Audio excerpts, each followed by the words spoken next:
The film that we wrote kind of comes into the end of a man's story. He kind of comes to this realization that he was the one who committed this murder.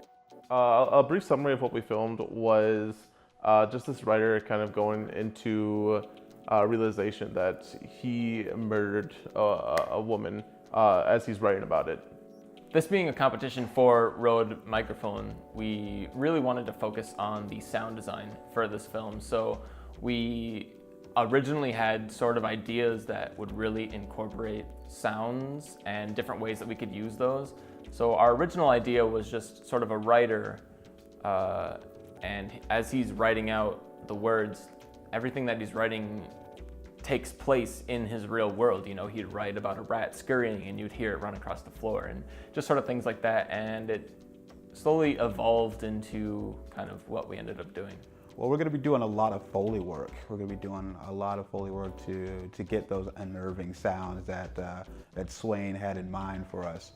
Additionally, we wanted to focus on doing a 5.1 mix. I know it won't really be heard on YouTube, but we wanted to do that for ourselves. It's something that we've never attempted before or even heard of doing in a student film. We had those objects on his desk so that we could show that he was an alcoholic. We wanted to show that he was smoking a lot. We wanted to show that the one light in the room was the only light giving any hint of life. And then his typewriter was his only outlet to get his emotion out.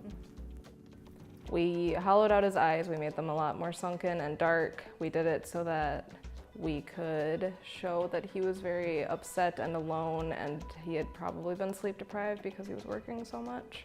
It had been a while since I'd stepped into a character's shoes, but I feel like I kind of, rolled right into it after a few hiccups, and it was a really, really welcoming crew, and they were pretty patient with me, and I'm thankful for that. Oh yeah. I thought it was wild, actually. It was pretty cool. I'd never done a deep or heavy role like that. And even though it's separated between a voiceover and the film, and it's not actually both at the same time, I feel like that allows me to put like double as much effort into the presentation of the character.